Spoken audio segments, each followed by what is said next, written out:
Dios nos hizo un milagro y nos volvió a la vida, pero ninguno, todos estamos aún con vida. Pero tenemos familiares que ya no están con nosotros, que se han experimentado ya la muerte. Y yo no sé si alguna vez ha venido a su mente la pregunta de ¿dónde están ellos ahora? ¿Quién se ha preguntado eso? Porque es difícil que nosotros pensemos qué va a pasar cuando yo muera. Muy poca gente piensa en eso. Pero quizás la gente que ya, familiares queridos, gente que amábamos tanto ya no está con nosotros. Y alguna vez quizás nos hemos preguntado ¿dónde están ahora? ¿En dónde están? Yo sé que todos expresan, o la mayoría, descansan ya. Pero ¿de verdad descansan ya?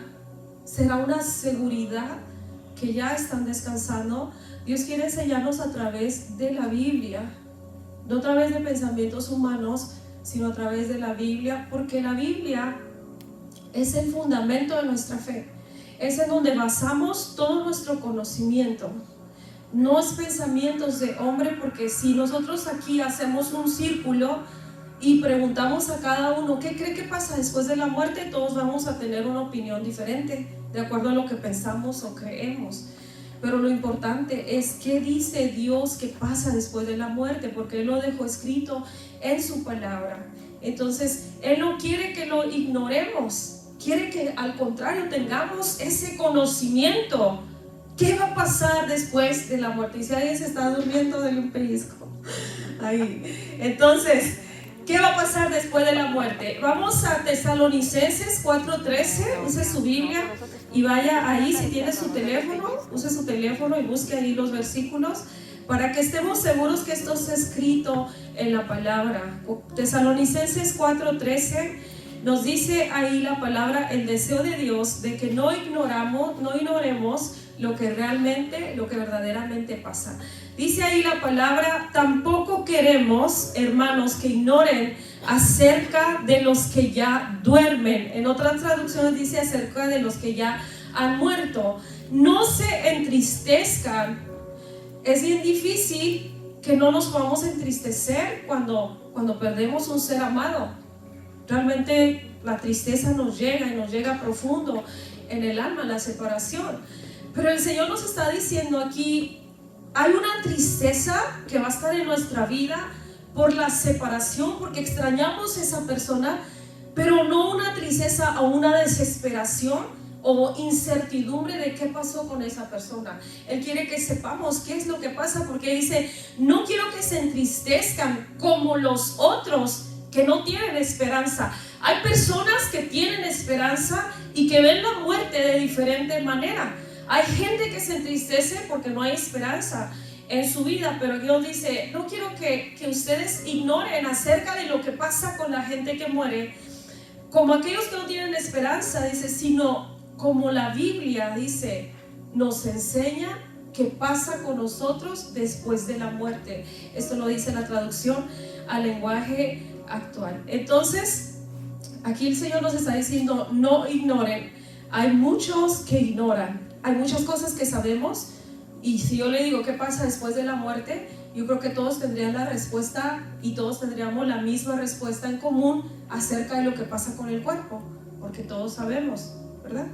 Simplemente ya la persona murió, el cuerpo se sepulta, tenemos conocimiento que pasa con el cuerpo, pero nuestro ser no es solo cuerpo, y Dios nos lo explica en su palabra. Dice Eclesiastés 7:2 que debemos tenerlo presente, porque Él ha puesto, dice su palabra, eternidad en el corazón del hombre. Y la palabra de Dios, hermanos, nos abre un telón y nos permite ver qué pasa después de la muerte. Lo primero que tenemos que entender es que hay una sola muerte, porque hay gente que cree que usted va a morir y al rato reencarna, ¿no? Y a veces y decimos, ¿no? Eso la gente que no conoce a Dios dice, no. Hace poco una persona cristiana me dijo: no pises esa cucaracha, ¿qué tal que luego reencarnes en una cucaracha? Hay gente que cree en la reencarnación, pero la palabra de Dios nos dice que hay una sola muerte. En nuestra vida diaria nos preocupamos por muchísimas cosas. Vaya así rapidito a su mente y piense todas sus preocupaciones diarias. Haga de cuenta, hoy es domingo. El domingo casi siempre nos estamos en descanso, relajamos la mente, el corazón y estamos descansando. Es nuestro único día para muchos de descanso, ¿verdad? Pero ¿qué pasa el lunes? El lunes ya tenemos pensado desde qué hora nos vamos a levantar, todo lo que tenemos que hacer durante el día, el trabajo, la casa, los hijos, todas las cosas que tenemos que hacer, y nos preocupamos por todas esas cosas, ¿verdad que sí? Hoy va llegando ya la noche y la gente ya está pensando a qué hora la alarma para mañana el trabajo. Nos preocupamos por todo lo que pasa en nuestra vida aquí en la tierra. El propósito de muchos es pues almacenar, trabajar para guardar, para tener. Y yo no digo que está mal, está bien. Tenemos un Dios de bendición y que quiere que vivamos bendecidos aquí en la tierra. Pero hay muchas cosas que abarcan nuestra mente y hay muchas cosas a las que les damos importancia en nuestra vida. Pero una cosa que tenemos que entender es que absolutamente todos en algún momento vamos a morir. Es más, hermanos, las encuestas, la más reciente, así la universidad más prestigiosa en Harvard, dice que 100 personas mueren, ninguna se queda fuera. Y esa es una encuesta facilísima. Todos calificamos para la muerte, todos los que estamos vivos. Aquí la Biblia nos dice que hay una sola muerte. Hebreos 9:27, vaya allí por favor. Hebreos 9:27. Cuando lo tenga, diga un fuerte amén. Amén. Dice aquí la palabra: de la manera que está establecido para los hombres, que todos mueran una sola vez y después de esto el juicio. Una sola vez. La muerte la vamos a atravesar todos, y la vamos a atravesar ¿cuántas veces? Según la Biblia, una sola vez. Y después, un poco después vamos a leer ahí en el versículo que leímos anteriormente en Eclesiastés 7:4. Por eso le digo que hay muy poca gente que piensa en la muerte, que piensa qué pasaría si yo muriera el día de hoy, qué pasaría si hoy dejara de existir. Dice aquí Eclesiastés 7:4, dice el sabio. ¿Qué viene a su mente cuando le digo el sabio? ¿Cuántos sabios se consideran aquí? Un sabio es una persona entendida, una persona que está siempre meditando en todo lo que hace, cómo vive su vida y todo lo que pasa. Y dice, el sabio piensa en la muerte. O sea, hay personas que sí piensan en la muerte, pero no con un temor ni con un miedo, sino más bien para estar preparados. Yo pienso en la muerte. Yo creo que la muerte pudiera llegar a mi vida en cualquier momento. No solo es los ancianos, la gente mayor. O sea, muere de todo. Los ataúdes tienen todo tipo de tamaños, de niños, jóvenes, mayores. Yo pienso en la muerte. Pienso que la muerte puede pasar en mi vida en cualquier momento. Pero pensamos, ¿por qué en la muerte? Para estar preparados. ¿Qué va a ser mi eternidad? Aquí en la tierra, dice la palabra de Dios, lo más que vivimos 120 años, y después nos dice aún los más robustos 70, 80, ¿cuántos robustos hay aquí? Pero en sí los límites de nuestros años los conocemos, solo hay un límite.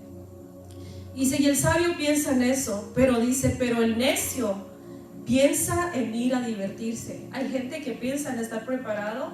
No sé si puedo prender el aire, por favor. El sabio piensa en estar preparado, pero el necio piensa en ir a divertirse. O sea, piensa en vivir su vida como venga.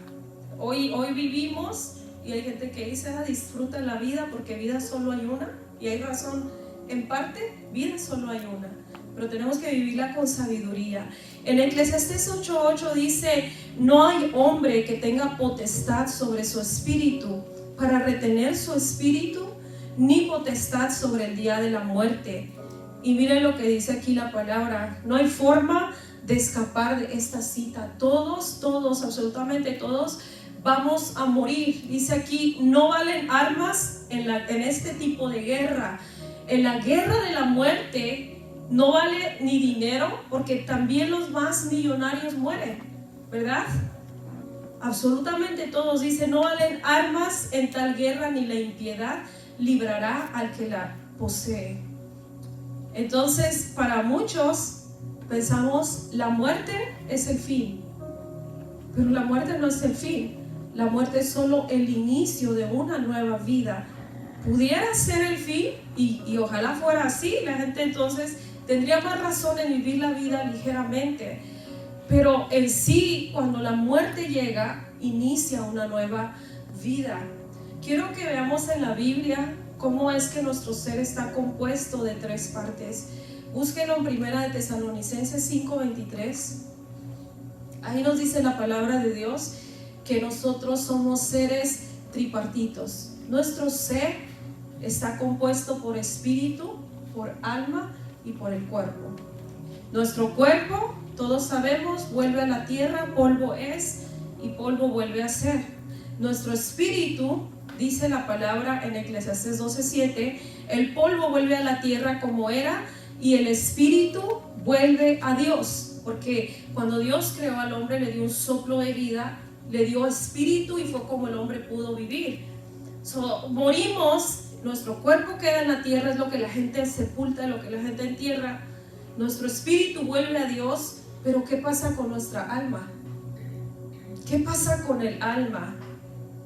Dice ahí la palabra en 1 Tesalonicenses 5:23, el mismo Dios de paz lo santifique por completo. Y aquí describe lo que es nuestro ser, todo su ser, y nos dice espíritu, alma y cuerpo sea guardado irreprensible para la venida de nuestro Señor Jesucristo. Entonces tenemos alma, tenemos espíritu y tenemos cuerpo. Nuestro cuerpo queda en la tierra, nuestro espíritu vuelve a Dios, pero nuestra alma, dígale al que está a su lado, ¿qué pasa con tu alma? ¿Qué va a pasar con tu alma?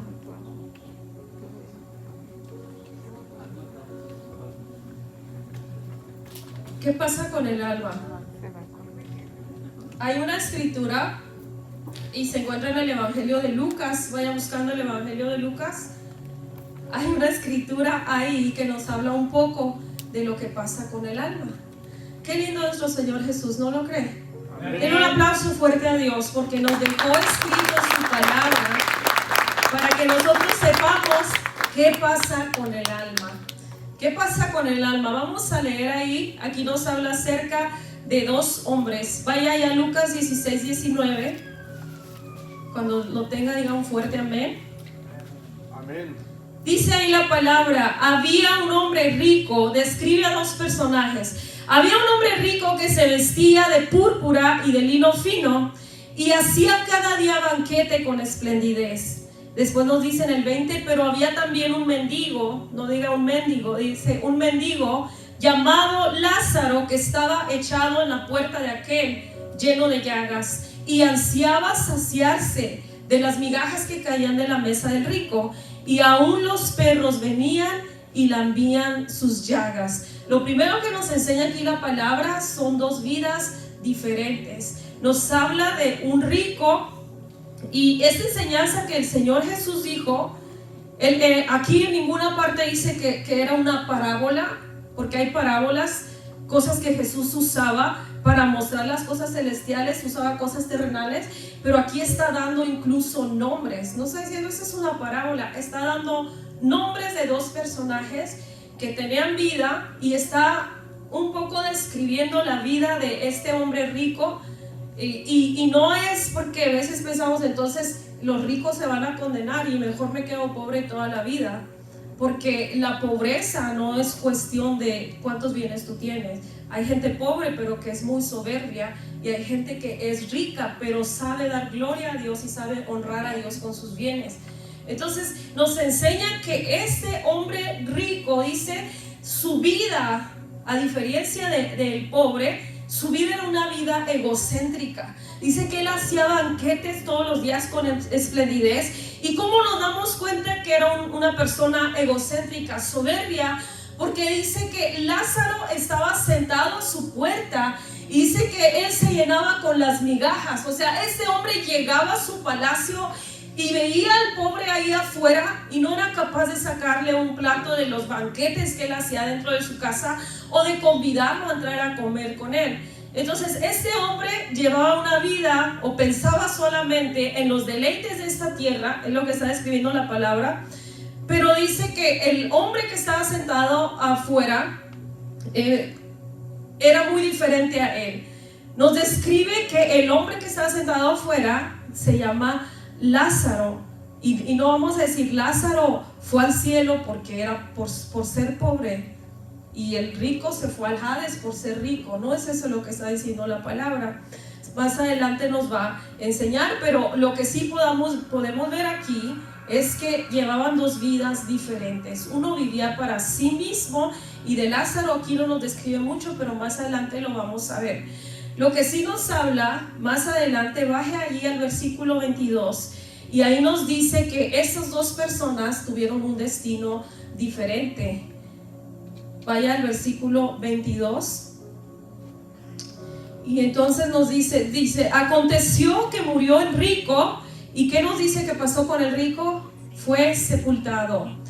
Y entonces murió también el mendigo y fue llevado por los ángeles al seno de Abraham. Aquí nos dice que los dos fueron sepultados. Quizás el rico tuvo un funeral lindísimo, quizás tuvo mariachi, banda, de todo, ¿no? Y el pobre Lázaro, quizás alguien le prestó como hacen a veces, ¿verdad? En nuestra tierra, que cuando no preparan, ya le dicen te presto la tumba, y ahí lo sepultaron quizás. Y sin embargo, los dos murieron, los dos fueron sepultados, y fueron sepultados. Y entonces, más adelante en el 23 vemos lo que sucede. ¿Qué pasa con el alma? ¿Qué pasa después de la muerte? Aquí lo habla, dice, cuando estaba en el Hades, el hombre rico abrió sus ojos y estaba en tormentos. Aquí, la palabra de Dios nos dice que hay una muerte y después el juicio. Hay un lugar a donde nuestra alma va en cuanto nosotros morimos. Hay un lugar, los dos fueron a lugares diferentes. La Biblia nos enseña, el deseo de nosotros es que todos fuéramos al cielo, ¿verdad? ¿Cuántos dicen amén? Amén. Pero ¿para qué queremos ir al cielo si en la tierra no nos gustan las cosas de Dios? ¿Para qué quiere ir al cielo si en el cielo todo es Dios? En la tierra, en tu vida todo es Dios. Pues en el cielo todo es Dios. O si no te gustan las cosas de Dios, ¿para qué quieres ir al cielo? En la tierra, una hora de alabanza, demasiado, toda tu música, todo lo que cantas, todo lo que hablas, todo es Dios. En el cielo, dice la Biblia, 24 horas al día se adora a Dios. ¿Para qué queremos ir al cielo? La palabra de Dios, estamos hablando de la palabra de Dios y no nos gusta, nos aburre. ¿Y a qué horas termina? Si estuviéramos en el cine, ¿cuántas horas pasábamos, hermano? Y aquí tenemos sillas cómodas. Y en el cine, y si llega tarde, eso es un desastre, ya no quiere ni entrar. Y la silla bien pequeñita y toda la gente tose y estamos ahí 3 horas y no nos quejamos. Esas son cosas, deleites que se pueden vivir sin Dios. Todo lo que tiene que ver con Dios es lo que representa el cielo. Dice que este hombre, cuando estaba ahí en el Hades, abrió sus ojos y estaba en tormento. Dice, y vio de lejos a Abraham y a Lázaro en su seno. La Biblia, amados hermanos, no nos menciona un lugar intermedio, porque muchos de nosotros pensamos o pensábamos anteriormente que había un purgatorio. ¿Cuántos pensaban eso? Que había un purgatorio. ¿Qué es el purgatorio? Su palabra lo dice, purgar, donde la gente supuestamente iba a purgar sus penas. Que tú entrabas en ese lugar, esa era la creencia. Tú entrabas en el purgatorio un tiempo y te quemabas un tiempo tus pecados y después salías de ahí derechito al cielo. Pero la pregunta es, ¿para qué Jesús vino a dar su vida en la cruz del Calvario si nosotros podíamos ganar la salvación? ¿Que no era más fácil que todos vayamos al purgatorio? Que aquí vivamos en la tierra como nosotros queramos, ignoremos a Dios, vivamos nuestra vida como a nosotros nos parezca, y morir y ir al purgatorio y quemarte un rato y salir al cielo. ¿Para qué vino Jesús a dar su vida en la cruz del Calvario?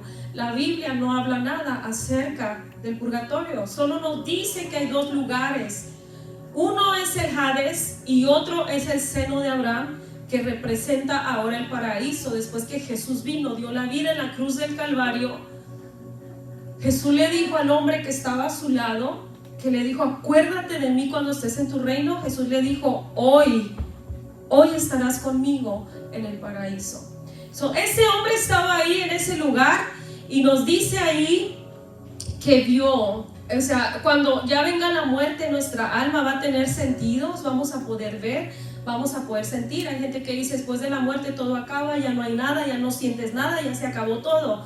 Vamos a poder ver, porque dice que él miró y vio a Lázaro que estaba en el seno de Abraham. Y en el 24 dice: entonces él dando gritos, allí empezó a dar gritos, o sea, también podía hablar, también tenía el sentido del habla.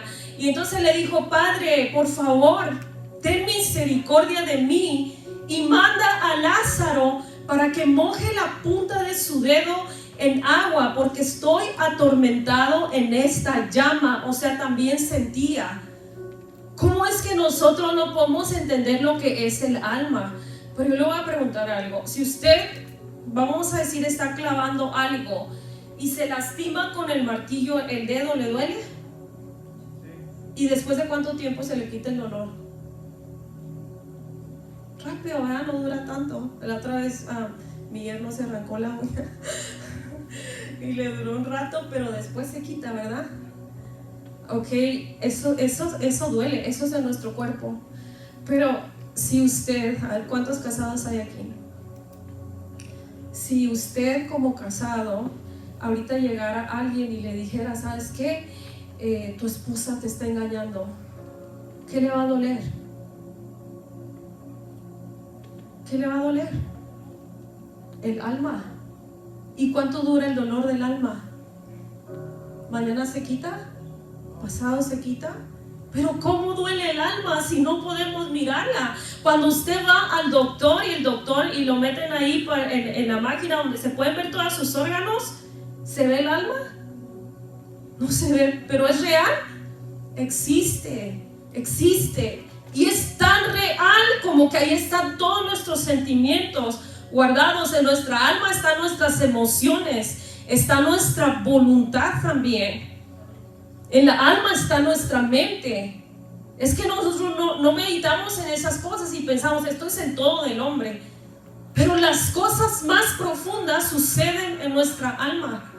Ese dolor que sentimos era el que estaba sintiendo, o peor, el que estaba sintiendo este hombre en el Hades, en tormento. Él estaba, dice, sintiéndose atormentado. Él sentía, porque ¿qué era lo que sentía? Para decirle: manda por favor a Lázaro que moje la punta de su dedo.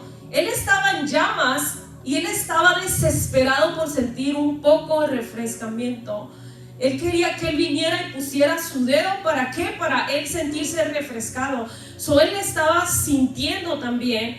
Pero aquí viene lo más importante, porque pensamos: ya los que se murieron ya no saben nada, ya su mente, ya ellos no se acuerdan, no saben absolutamente nada.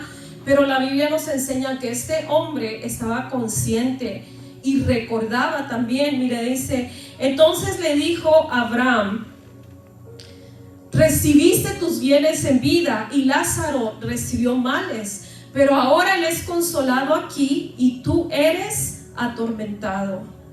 En el 26 dice: además, escuchen esto porque esto es importante, porque a veces pensamos: mi familiar murió y ya no sé qué pasó con él, pero vino a visitarme. ¿Cuántos han escuchado eso? Se vino en la noche a visitarme el familiar que se murió. Aquí la Biblia dice que los muertos no pueden regresar. Cuando ya morimos, por eso dice: una sola muerte, vas al lugar de tormento, al lugar de descanso, y de ahí sales al juicio. Los muertos no regresan, lo dice la palabra de Dios. Aquí le dijo a Abraham, Le dijo, además hay una gran cima, hay una separación entre nosotros y vosotros, de manera que los que quisieran pasar de aquí para allá a ir a ustedes no pueden, ni tampoco los que quisieran venir de allá para acá. Aquí está hablando de que mueres y tu destino ya lo aseguraste. Tú lo aseguraste. Mueres y ya no es que, aquí, allá, cuando me muera me arrepiento y allá le pido perdón a Diosito. No, mueres y ya está el lugar hacia donde vas a ir. Tú lo escogiste. Dígale al que está a su lado, tú lo escoges. Mire lo que dice este hombre. Entonces le dijo, te ruego pues, Padre. Cuando este hombre se da cuenta que Lázaro no puede pasar al Hades, donde él se encuentra en tormento, le dice, entonces por favor, mándalo, por favor, que vaya.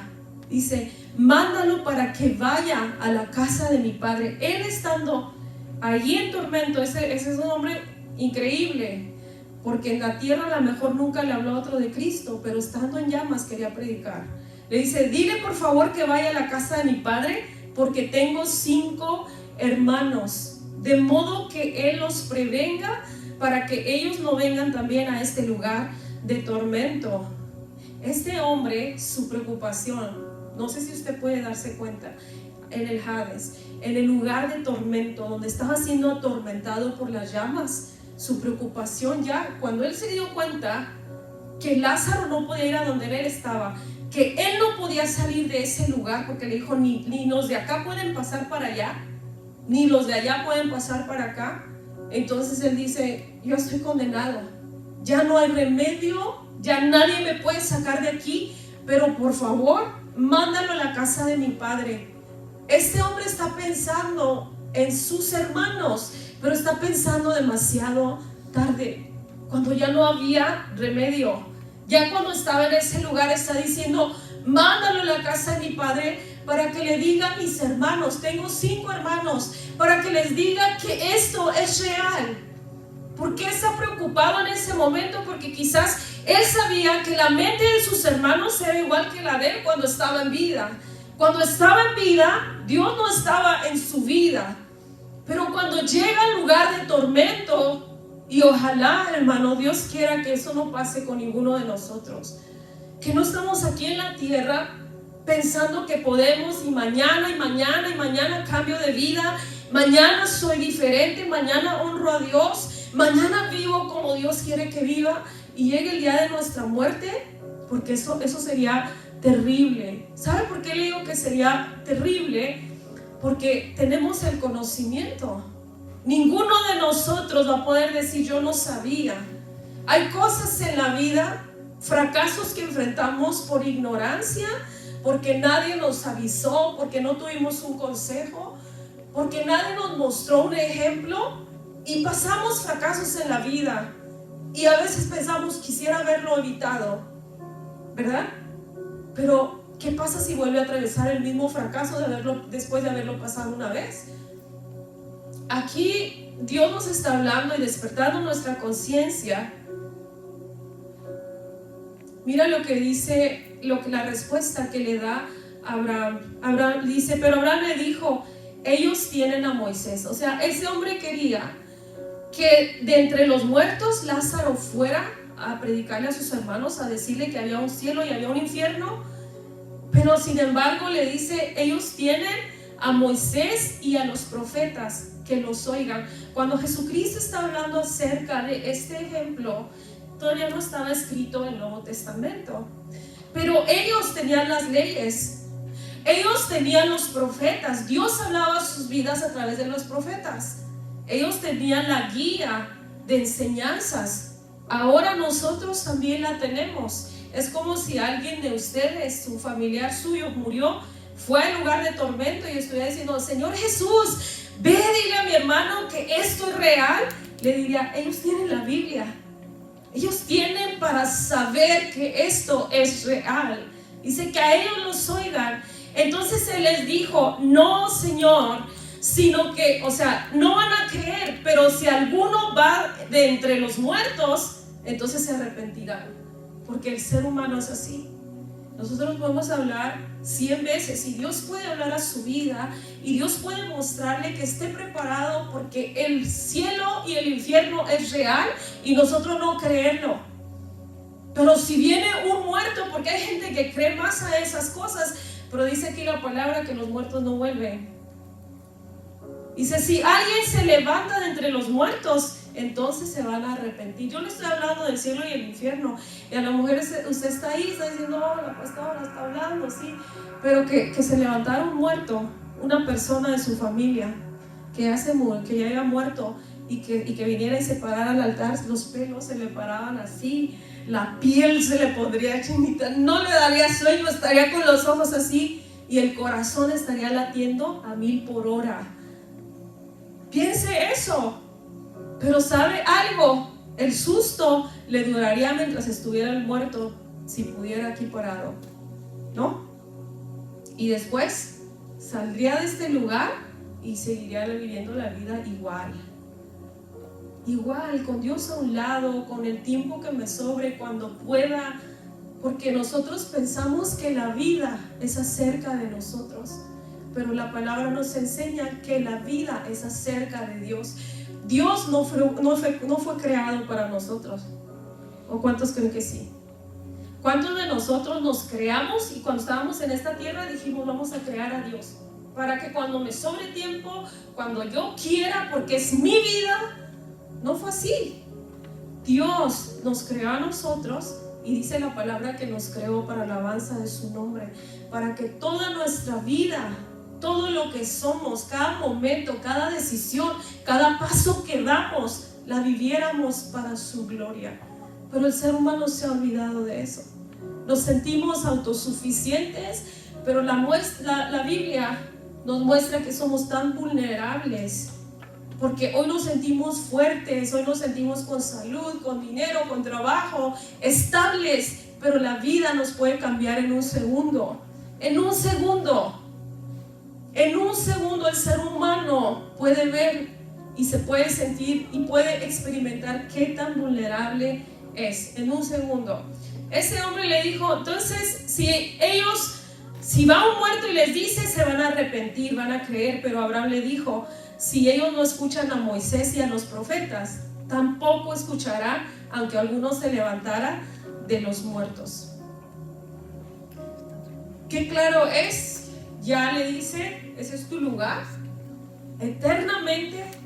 Y la Biblia lo habla en diferentes lugares. El destino para la gente que vive sin Dios es un tormento eterno. Dice, donde la llama nunca se apaga. Y nos habla de cómo vamos a vivir en ese lugar. Dice, gusanos van a ser tu cama y gusanos te van a cubrir. Dice que ahí será el lloro y el crujir de dientes. Crujan los dientes, hermano. Si puede. Es un lugar de tormento eterno. Pero también nos habla de otro lugar. Nos habla de un lugar sin tristeza, sin llanto y sin dolor. Un lugar de paz. Amén. Porque eso es lo que Dios representa. Pensamos a veces que estar con Dios o vivir cerca de Dios es un sacrificio para el ser humano. ¿Y cuántos creen que es un sacrificio? No, es un sacrificio. En sí, en la presencia de Dios es el único lugar donde tenemos plenitud. Porque usted puede ir a cualquier lugar y saciar cualquier deleite, pero todo es temporal. Cuando usted termina de comer la comida que más le gusta, después que la saboreó como 1 hora, al rato otra vez en la noche tiene hambre. Nuestro corazón nunca se sacia. Nunca, nuestro ojo, dice la palabra, nunca se cansa de ver. El ser humano está ansioso por experimentar todo lo que pueda en esta tierra. Y vemos un ejemplo. Estas personas que entraron en el submarino, ¿cuánto dinero pagaron? $250,000 para por una ventanita ver los restos de un barco que es un barco fracasado, porque fracasó. La primera vez que salió se hundió. y paga tanto dinero. ¿Por qué? Porque el ojo nunca se sacia de ver, y todo es de acuerdo a nuestra capacidad, de acuerdo a las posibilidades que usted tiene. Siempre está buscando saciarse. Si tiene un poco de dinero, busca cosas que lo pueden saciar. Y el que ya tiene todo, fama, dinero, por eso lo ve, ya al último termina cambiando ya el uso natural de la mujer por un hombre, porque ya no hay nada más que probar. Dice, el ojo nunca se sacia de ver. Entonces, ¿cómo podemos estar seguros nosotros? ¿Qué pasará con nuestra alma después de la muerte? ¿Cuántos de los que están aquí saben lo que va a pasar con su alma? ¿Cómo puedo estar seguro? ¿A dónde pasaré la eternidad? Ninguno está seguro dónde va a pasar la eternidad, ¿no? ¿De verdad? Yo sí estoy segura. No por obras perfectas que haya en mi vida, sino porque la palabra de Dios nos da luz dónde deberíamos pasar nuestra eternidad. Muchas veces hemos escuchado, Dios es tan bueno, ¿por qué hizo el infierno para el ser humano? Dios no hizo el infierno para el ser humano. Dice la palabra que el infierno fue creado para Satanás y sus demonios. No fue creado para nosotros. El deseo de Dios al formarnos, al crearnos, fue que viviéramos toda la vida cerca de Él. Y así era en el inicio con Adán, con Eva. Él se paseaba con ellos, hablaba con ellos, tenía una relación con ellos, y ese era el deseo de Dios. Pero el hombre siempre ha querido huir de Dios y vivir la vida a su manera. Entonces, ¿cómo vamos a entender o podemos estar seguros dónde vamos a pasar nuestra eternidad? Primero tenemos que entender que el pecado trae muerte. El pecado nos separa de Dios. Todos, hermano, diga conmigo, todos, absolutamente todos necesitamos vida. ¿Por qué? Porque dice la palabra de Dios que cuando entró el pecado en la tierra, se recuerda la maldición que recibió Adán por haber desobedecido a Dios. ¿Cuál fue? ¿Qué le dijo Dios a Adán? No comas de este árbol, porque el día que comas de este árbol vas a morir. ¿Se recuerda? ¿Y murió físicamente? ¿Cuál fue la muerte que experimentó Adán? La muerte espiritual, la separación con Dios. Entonces todos, hay muchos que tenemos vida física, pero espiritualmente estamos muertos. No tenemos una relación con Dios. Eso pasó en la vida de Adán. Él murió espiritualmente, Dios se separó de él, ya no tuvo esa relación con Dios. Y entonces fue cuando Dios envió a Jesús a morir por nuestros pecados. Todos, dice la palabra, estábamos muertos en nuestros delitos y pecados. Todos, absolutamente todos hemos pecado. ¿Cuántos de los de aquí no han pecado? Todos hemos pecado, y el pecado trae muerte a nuestra vida. Entonces todos estamos muertos. Dice ahí en Isaías 59:2, sus pecados han hecho división entre Dios y ustedes, y sus pecados han hecho que Dios oculte su rostro de ustedes para no oírlos. Después en Romanos 5:12 dice, por tanto, como el pecado entró en el mundo por un hombre, y por el pecado la muerte, así la muerte pasó a todos los hombres, por cuanto todos pecaron. Si nosotros no entendemos que estamos muertos espiritualmente y que solamente a través de Jesús podemos tener vida, no podemos tener una eternidad cerca de Dios. Dice Colosenses 1:15, vamos ahí, porque si yo le digo todos estamos muertos en pecados, la solución sería buscar cómo ser libres de nuestros pecados.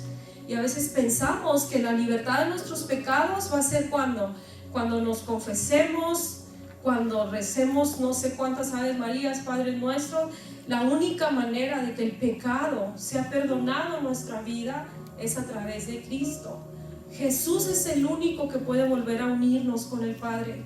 Estamos muertos espiritualmente, y para volver a tener vida necesitamos a Jesús. Dice ahí la palabra en Colosenses 1:15, solo por medio de Jesús podemos volver a tener vida. Dice ahí, Él es la imagen, aquí está describiendo a Jesús, Él es la imagen del Dios invisible, el primogénito de toda creación, porque en Él fueron creadas todas las cosas, las que hay en los cielos, las que hay en la tierra, visibles e invisibles, sean tronos, dominios, principados, potestades. Y mire esta última parte que dice ahí: todo fue creado por Él y para Él. Y en Él subsisten todas las cosas y todas las cosas en Él subsisten. Él es la cabeza del cuerpo que es la iglesia. Él, el que es el principio, el primogénito de los muertos, para que en todo tenga la preeminencia, por cuanto agradó al Padre que en Él habitase toda plenitud. Y quiero que se dé cuenta que el 20 nos dice que la única manera de nosotros tener vida es a través de Jesús.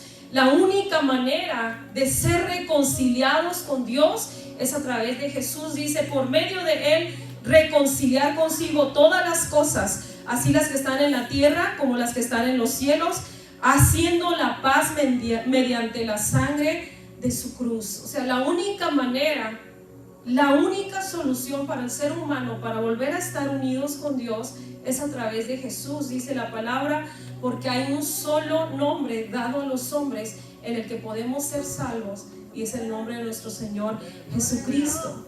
Nadie más nos puede dar salvación.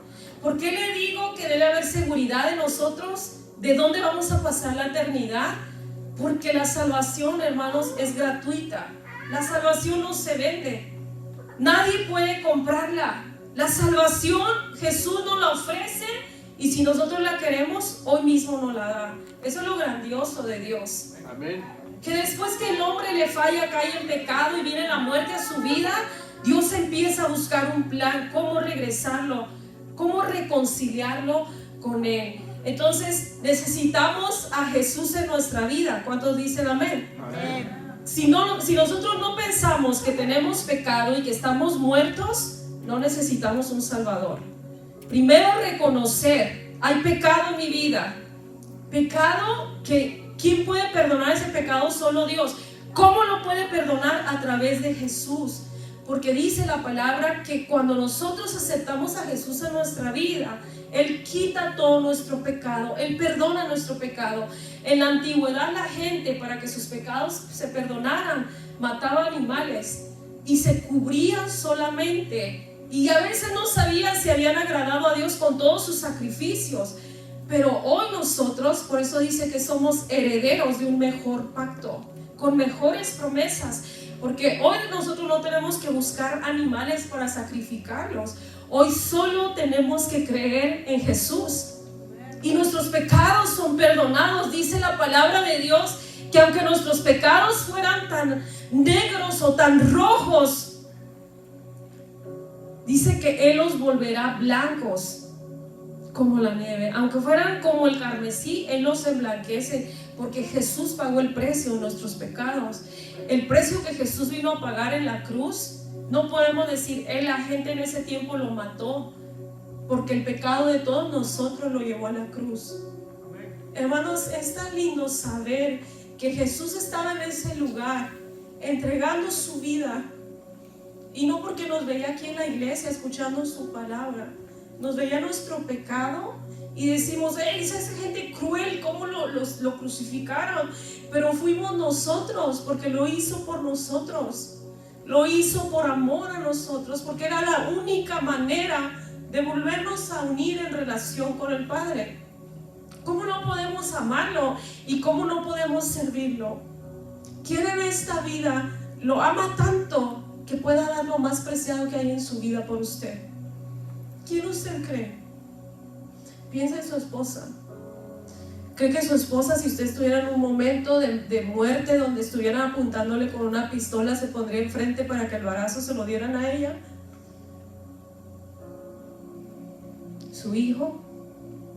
¿Quién de ustedes diría por un desconocido, un pecador, una persona con un corazón malo, duro, con pecado en su vida, y usted diría: la única manera de que te perdonen es si entrego a mi hijo, lo voy a entregar? Ninguno lo haría. Nosotros no lo haríamos, pero Dios lo hizo por nosotros, por cada uno de nosotros, viendo que no había solución para nuestra vida, porque la única manera de ser perdonados era que el sacrificio fuera puro, y solamente Jesús pudo cumplir todos los requisitos que se pedían.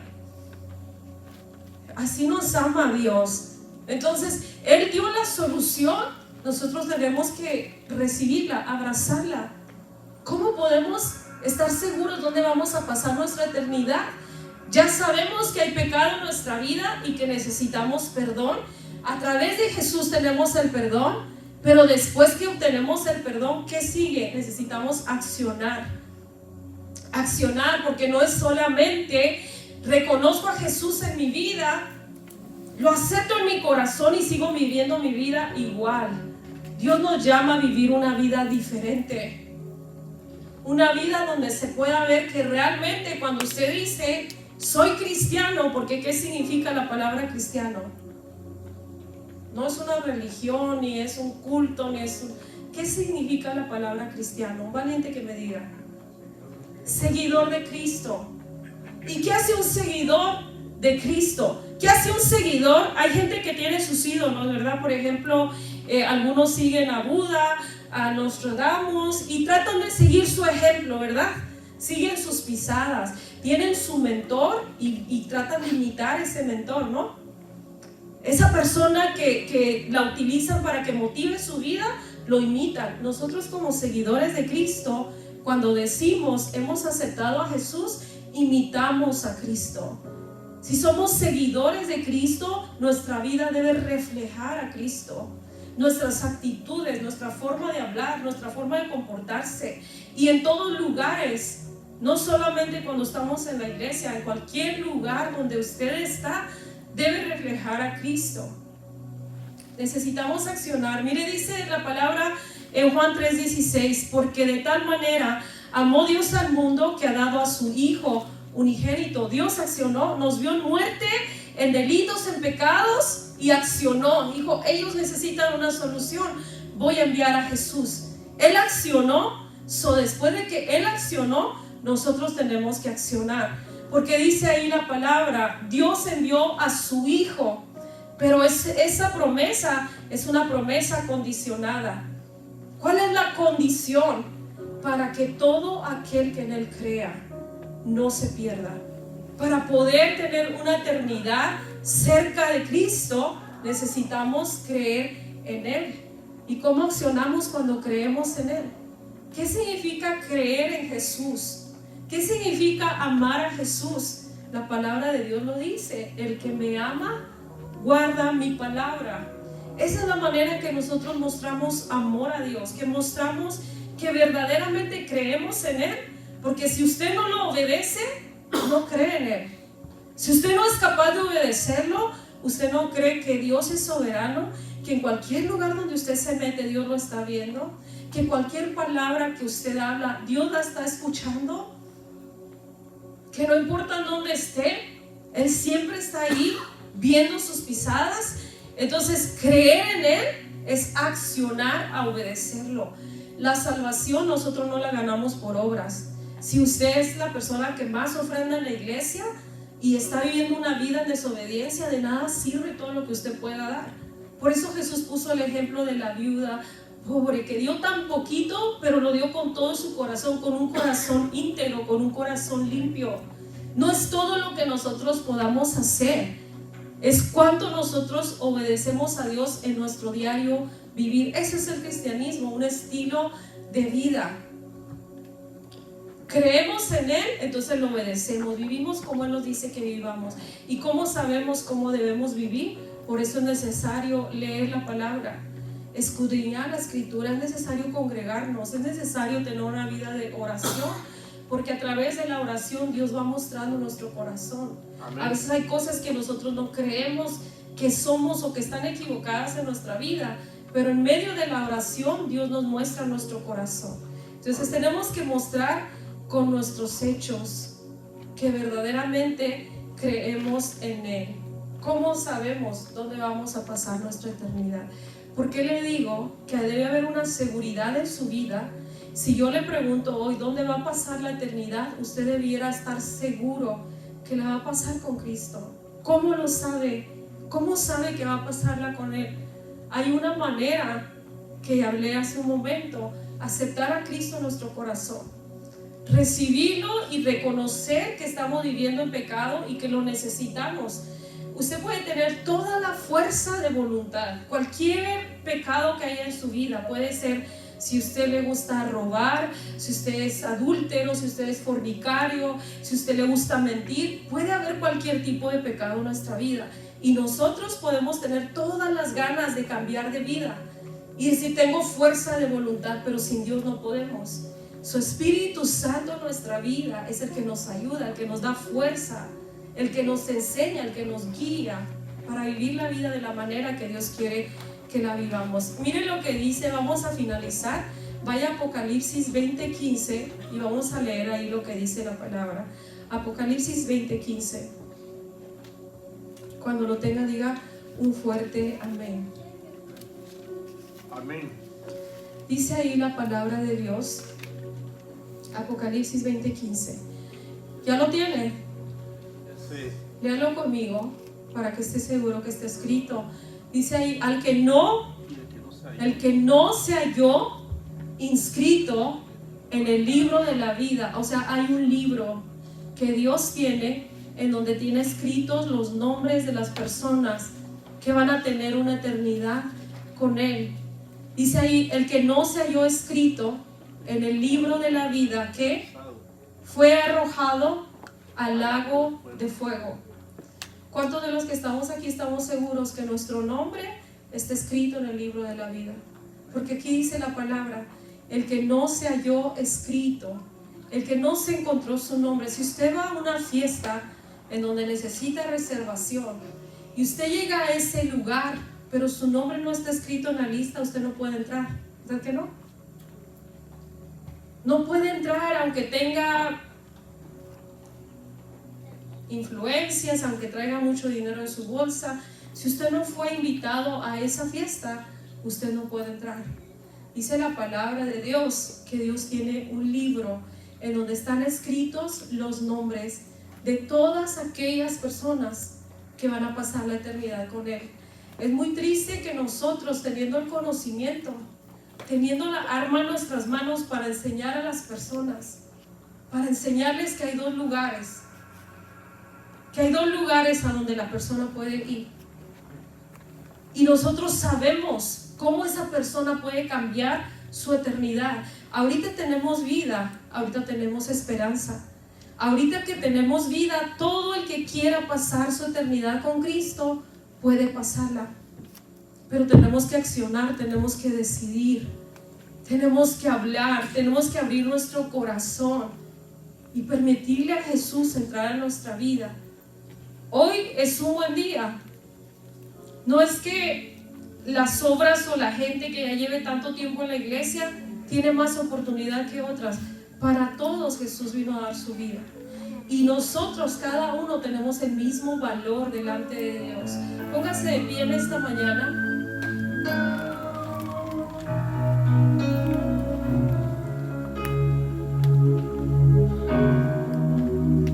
Dice ahí la palabra de Dios que Dios amó tanto al mundo.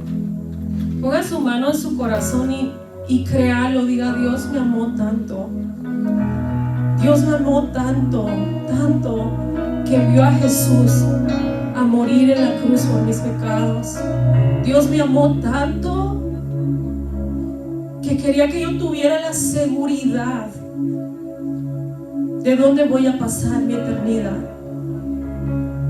Hemos vivido y mucha gente ha vivido muchos años pensando que la vida eterna es de acuerdo a lo que nosotros creamos.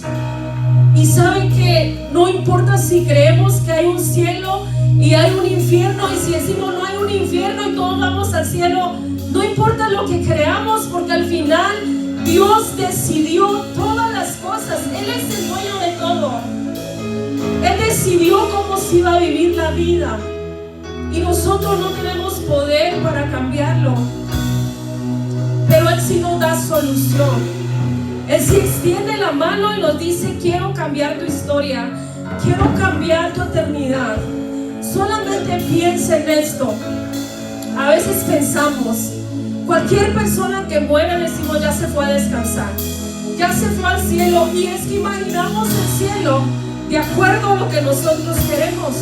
Imagínese el cielo, porque todos los que mueren decimos, ya se fue al cielo. Imagínese el cielo lleno de fornicarios, de adúlteros, de borrachos, de drogadictos. Imagínense el cielo lleno de violadores. Imagínense el cielo lleno de prostitutas. Y no estoy diciendo que esa gente vale menos, pero aquí en la tierra cada uno de nosotros decide dónde quiere pasar su eternidad. Dios abre la puerta y Él ha hecho todo lo que estaba en sus manos para darnos la oportunidad de pasar la eternidad junto a Él en el cielo. Piense, ¿qué imagina usted del cielo? ¿Qué imagina usted el lugar donde Dios se encuentra? Si dice la palabra que Dios es santo y que Él habita en la santidad, ¿cómo puede ser que toda la gente que muere y muere sin Dios y vivió de una forma que ofendía a Dios en todas sus acciones, cómo podemos pensar se fue al cielo? La Biblia nos está mostrando que hay dos lugares.